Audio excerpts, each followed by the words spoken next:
네, 시작하겠습니다. 150페이지 9번 천식 아스마입니다. 자, 정의는 기억하실 필요 있죠. 천식은 만성염증인 거고요.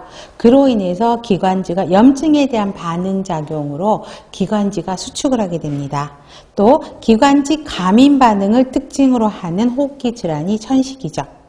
그래서 어떤 자극에 노출이 되면 기도에 과민 반응이 일어나서 폐쇄를 일으키는 염증성 질환이 천식으로 정의를 하고 있습니다. 자, 천명음이고요. 분비물이 있으니까 천명음, 그 다음에 기침, 그 다음에 호흡곤란과 같은 1차적인 증상은 부종, 그 다음에 점액, 기관지 수축으로 인해서 기도 폐쇄까지 동반되는 것입니다. 원인에서 알레르기성 과민 반응, 동그라미 하세요. 이게 가장 핵심이죠. 알레르기에 노출이 돼서 기도가 알레르기에 과민 반응을 보이게 되는 것입니다. 자, 대표적인 게 유전적 소인에서 뭐죠? IgE가 수치가 상승하게 되죠.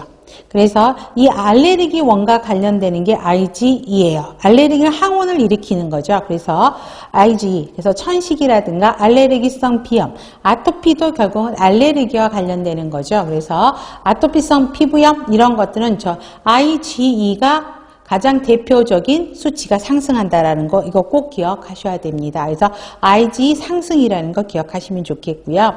자, 비특이성 유발인자 대표적인 건 알레르기에 의해서 나타나고 알레르기에 의해서 염증 반응이 증가하면서 IgE 수치가 상승한다라는 게 대표적인 특성이에요. 그래서 IgE 상승이 가장 기본으로 여러분들이 기록을 해놓으시면 좋을 것 같고요.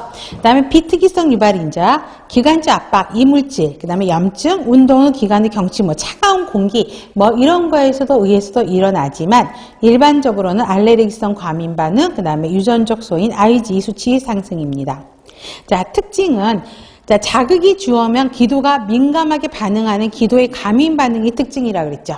과민 반응이 특징이고 과민하게 반응하니까 수축이 일어나요. 그래서 경련을 유발하게 됩니다. 또 염증, 부종에 의해서 기도 안에 분비물이 굉장히 끈적끈적한 분비물이 축적하니까 뱉어내기가 되게 어려운 특성을 갖고 있죠.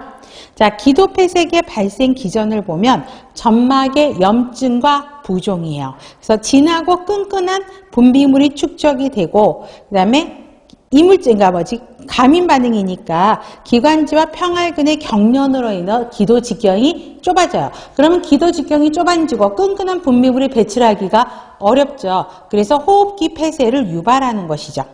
자, 그래서 대표적인 게 호기성 호흡곤란이에요. 이거 기억하세요. 그래서 자, 평활근 연축에 의해서 과민 반응에 의해서 평활근이 수축을 하게 되고요. 흡입된 공기가 모두 바깥으로 나가지를 못해요. 기도 직경이 좁아지고 그 다음에 점액도 굉장히 끈끈하단 말이에요. 근데 얘가 안에 있는 공기를 밖으로 뱉어내야 되는데 그걸 못해요. 그러다 보니까 양증성 천명은 기침 등이 나타나게 됩니다. 그래서 천식 그러면 꼭 기억해야 될 거 호기성 호흡곤란이라는 것입니다. 그러면 천식의 병태생리를 써라 그러면 여기 그림에 151페이지에 천식 발작 시 내용 있잖아요. 병태생리 요거를 쓰면 돼요. 자, 기도의 과민 반응, 특히 알레르기성 과민 반응이에요. 그러면 난 제일 먼저 알레르기에 노출이 돼야 되는 거겠죠. 그래서 알레르기에 노출이 돼. 자, 그러면 거기에서 과민 반응으로 염증 반응이 나타난다는 것이에요. 그래서 염증 반응이 나타났는데 우리 알레르기 항원들이 들어오게 되면 IgE 수치가 상승하게 되고요. 비만세포라든가 대식세포, 그 다음에 혈액순환량들이 증가를 하게 됩니다. 그래서 IgE가 상승해요. 그러니까 그런 염증 반응이 막 증가가 돼. 그러면 그 염증 반응의 결과로 기관지가 수축을 하게 됩니다. 그럼 수축해서 부종, 그다음에 증가된 점액 생성 등이 이루어지면서 분비물 배출을 못하니까 기도 폐쇄가 일어나죠. 그래서 저산소증 천명은 호흡곤란. 기자호흡이 뭐예요? 기자. 똑바로 앉아서 호흡하는 거죠. 자, 여기서 여러분들 지금 책상에 앉아 있잖아요. 의자 뒤에다가 등을 편하게 기대 보세요. 엉덩이 끝까지 붙이고 그 다음에 손을 책상 위에 올려보세요. 이렇게 올리고 앉아있는 자세에 호흡하는 거. 이게 훨씬 호흡하기가 쉽거든요. 천식 아동들이 이런 자세 호흡을 하게 돼요. 그래서 기자 호흡 등을 하게 된다는 게 특성입니다. 그래서 그 병태 생리와 증상들을 같이 기술하시면 되겠죠. 그러면 여러분 호흡기계 유인물 받으셨을 겁니다. 자, 거기도 한번 볼까요? 또 천식에 대한 병태 생리를 조금 더 다시 정리를 해놨어요.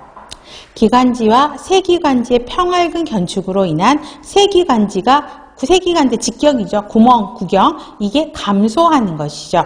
그래서 점막의 부종이 일어나고 분비물이 축적되는 겁니다. 또 외부 자극, 여기서 말한 외부 자극은 알레르기 원에 나타나서 그거에 민감하게 반응해서 기관지 경축이 일어나죠. 경축이 일어나다 보니까 기도를 좁히고 짧게 하고 공기 흐름에 대한 기도의 저항성이 증가됩니다. 그래서 기관지 폐쇄가 일어나는데 천식은 우측이 훨씬 더 기관지 폐쇄기 많이 일어난다는 거예요. 그래서 아까 호기성 호흡곤란, 호기가 힘들다는 거죠.